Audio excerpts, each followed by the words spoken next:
Monica, and welcome back to another MCAT Master interview. In these interviews, we basically just talk with MCAT top scorers so that we can find out what strategies help them the most in their process and hopefully inspire you as you're studying. Even top scorers have struggled with the MCAT, but they managed to increase their scores to competitive levels, and we want to show you how they did it so you can do it too. And with that, I'd like to introduce you to Kalei Hering. Kaylee, thanks so much for joining us and welcome to the series.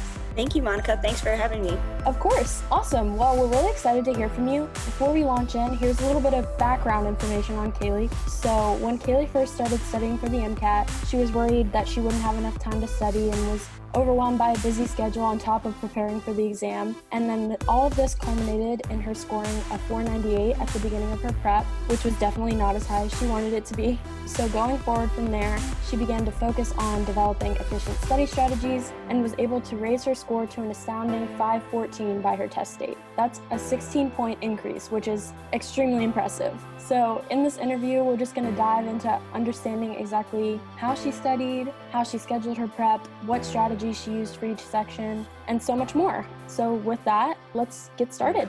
Kaylee, why don't you just start by telling us a little bit about yourself? Yeah, sure. So I study life sciences, so I have a very busy major, and that contributed most to the scheduling conflicts that I had going into the MCAT. But it was also super helpful to have some of those classes, but unfortunately I didn't have the background in biochemistry and sociology, which is something I really had to focus on in my prep. Yeah, definitely. Background makes a huge difference sometimes, so it can affect like what areas you need to study on and what you feel good in and everything. So in regard to the MCAT, what made you want to become a doctor? Well, my mom is an occupational therapist, so I've always grown up seeing the healthcare side of things, and I was fortunate enough to have some great mentors throughout my childhood, and being a doctor has always been my dream, and it's incredible to have used MCAT Mastery to get the score I wanted, and I'm looking at going to med schools next year, and it's exciting. That is so exciting. Yeah, once the MCAT's done, that's when all the fun stuff begins.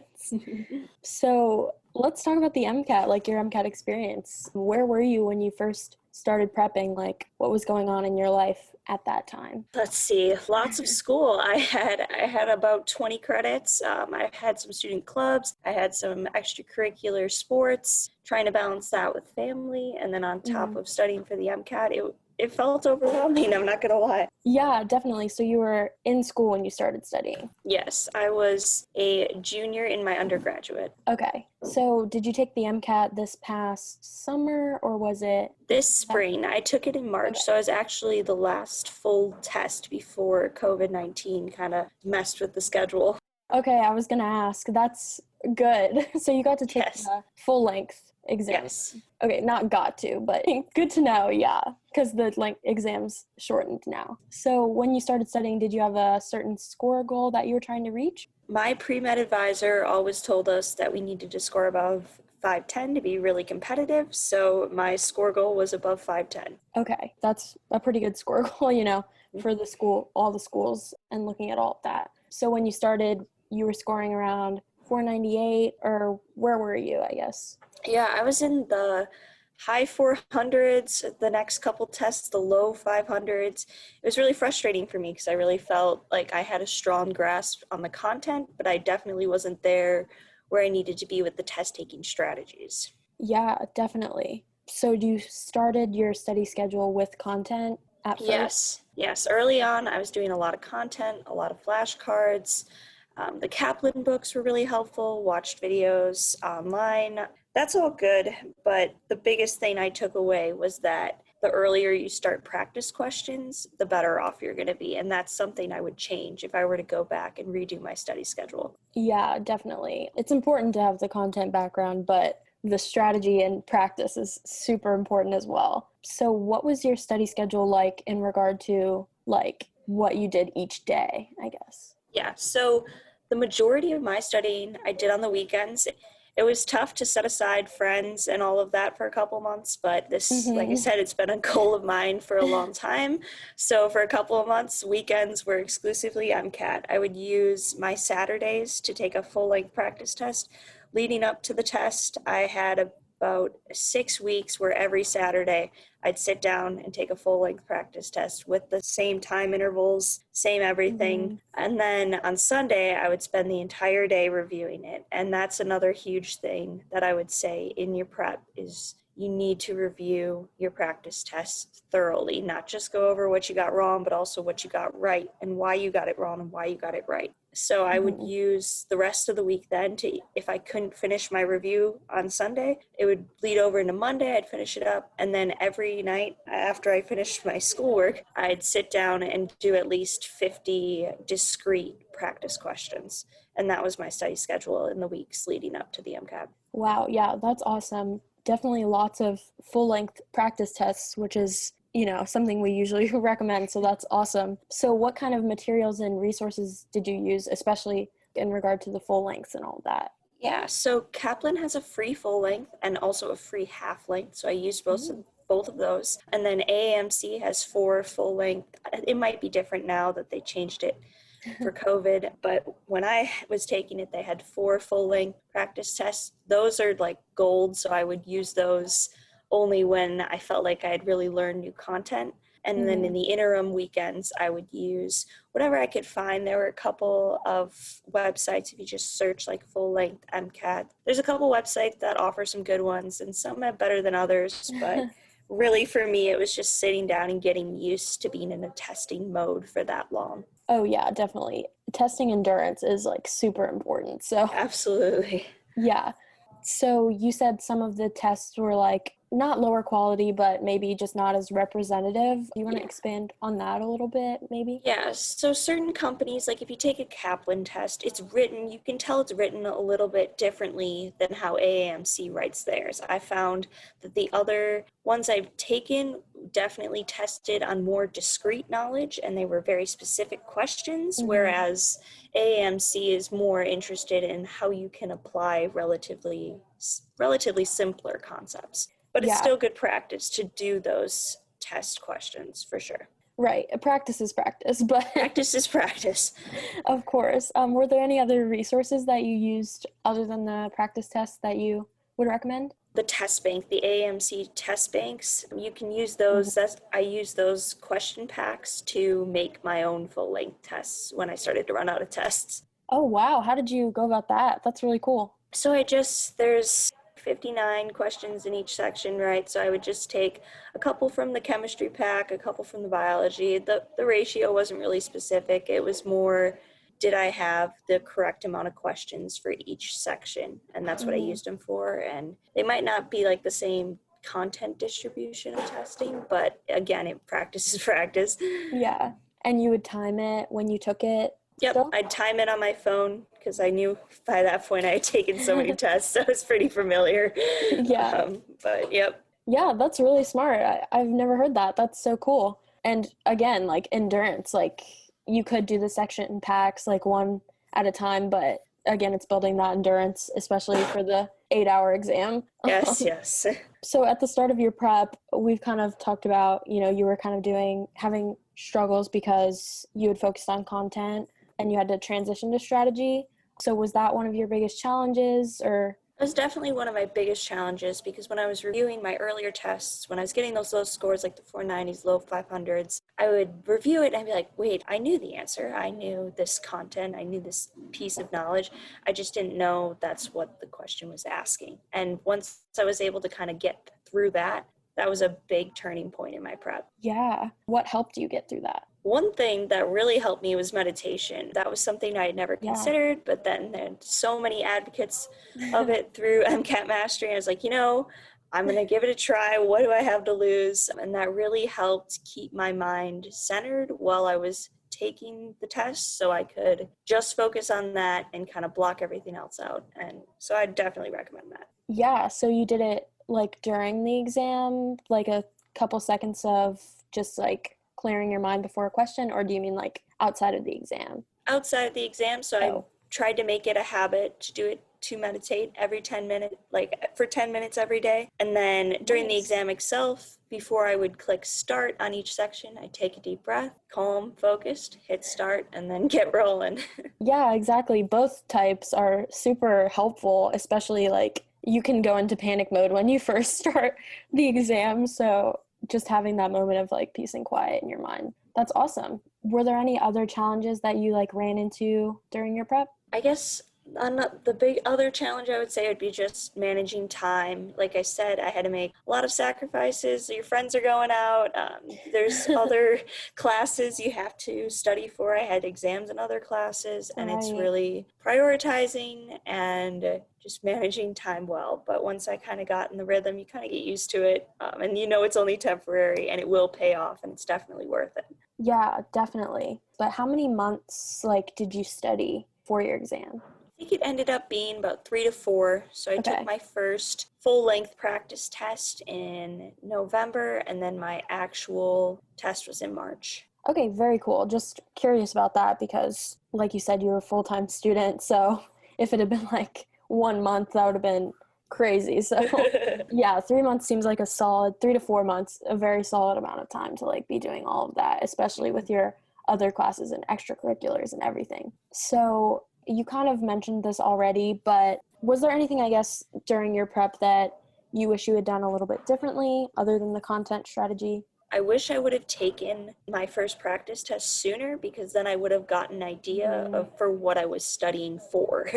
And I Right. think that would have helped put me closer on track earlier on. Yeah, just having that like initial diagnostic kind Yeah, of thing. absolutely. Yeah. Did you find we find this sometimes that you did your AMC like practice tests closer towards the exam, or did you distribute them in any specific way? I took the first AAMC one. That was the second one I ended up taking. And then I would space them out. I saved the fourth one until the week before my real exam. And then what I ended up getting on the fourth one was actually exactly the score I got. So that Yeah. was really, it really is representative of how you're Mhm. going to do. So I would definitely recommend taking those seriously and saving them how you feel appropriate in terms of timing. Yeah, that's great advice. And they are super representative, and you don't want to be, surprised on your test date. No, you Um, don't.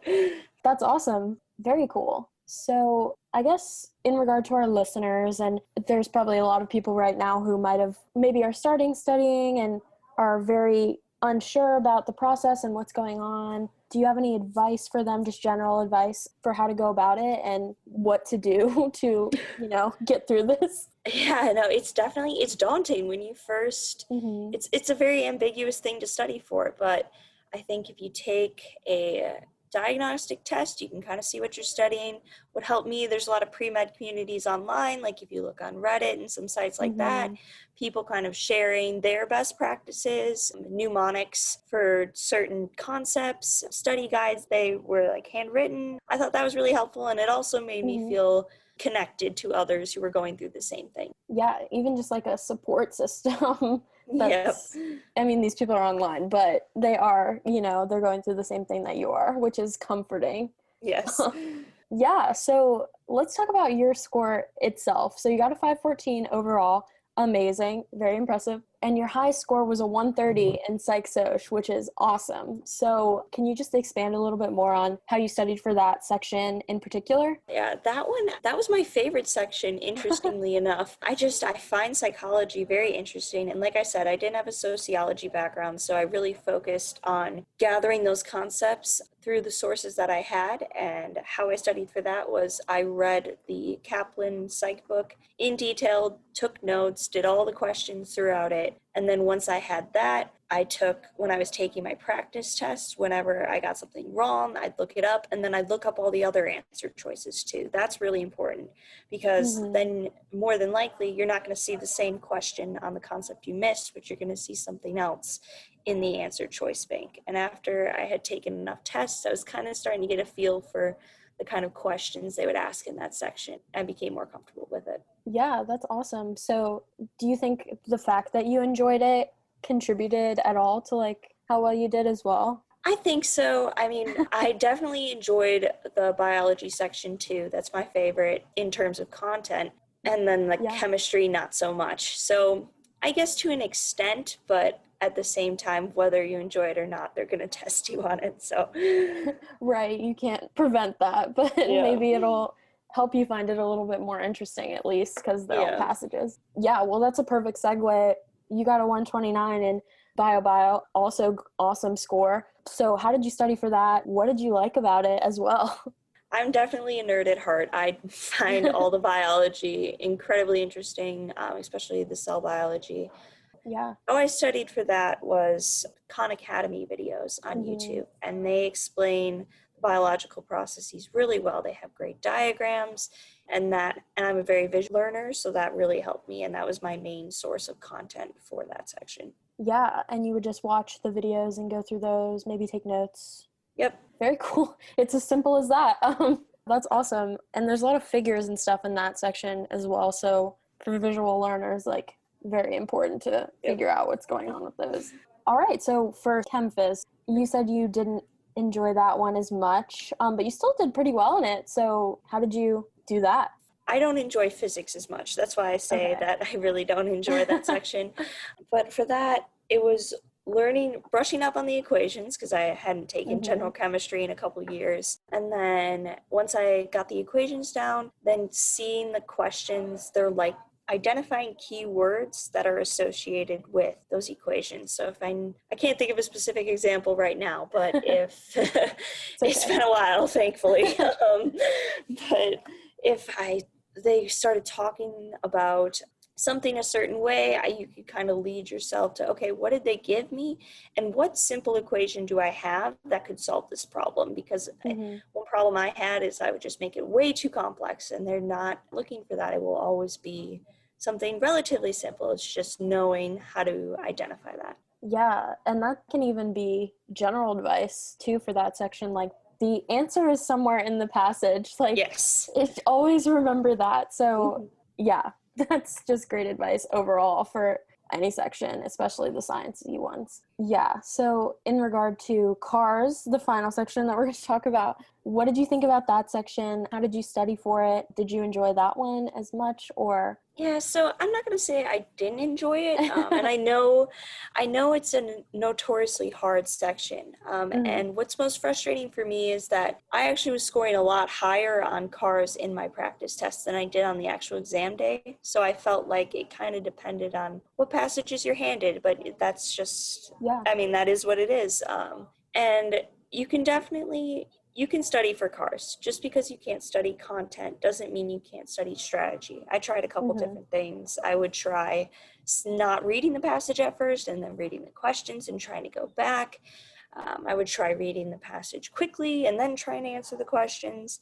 But then what I ultimately found worked for me, and this is different for everyone, but I found if I took the time to read the questions, read the passages, and kind of picture myself as the author. Be like, okay, I may not find the history of this obscure country very interesting, but I am writing this now, and I find it extremely interesting, and this is how I feel about it. And that helped me kind of take on that perspective to get me in the mindset to answer the questions. Yeah, that's great advice because a lot of the questions can be tricky about that kind of stuff, right? Like asking what would the author agree with and all of that. So, Yes, yep, very tricky.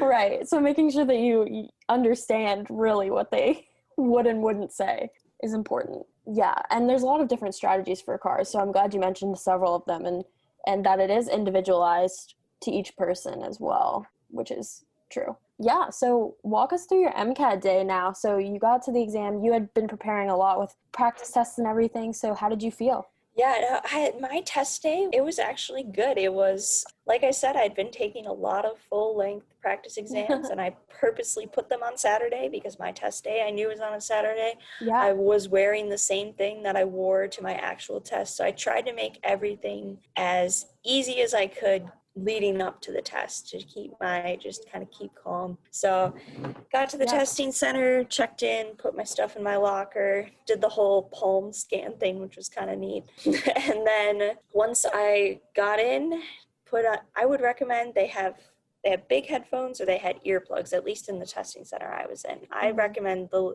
little earplugs because for me that was most comfortable, but that'd be something I'd think about ahead of time. And the couple days before my test, I've watched some YouTube videos. There's some people who blog on like their test day experience, and we kind of get a feel for what to expect, what not to expect. And it was very straightforward once I actually got there, which was nice. Yeah, and opening up the exam, like how did all of that feel? It felt good because I knew I had done as much as I could with the time I had and the resources I had to prepare. And I called it to all my friends. I was like, it's game day, it's time to perform. I have all the tools, and it worked out.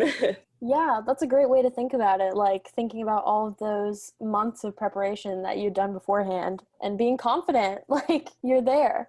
Yeah, so how did you feel once you were done walking out of there?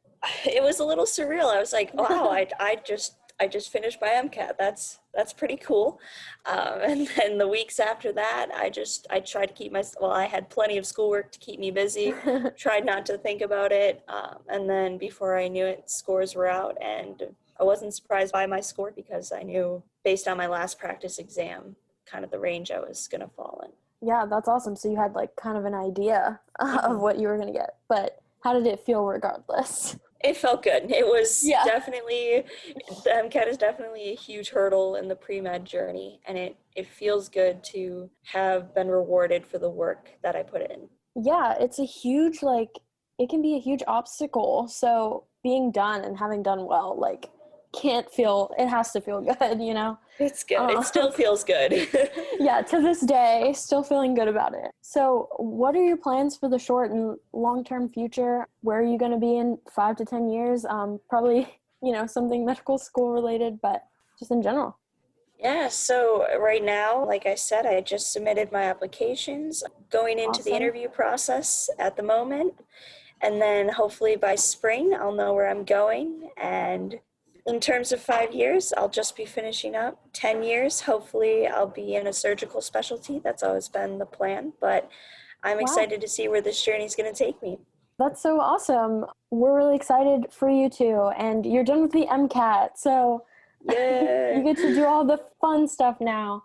Awesome. Well, do you have any last minute nuggets of advice or thoughts to leave with people who are taking the MCAT now? If you're taking the MCAT now, don't be discouraged if it starts out rough. It does get better. It takes a lot of work, but once you figure out the strategies that work for you, you won't be disappointed. And it's a really rewarding experience, and you learn a lot about yourself as a student and a person. Definitely.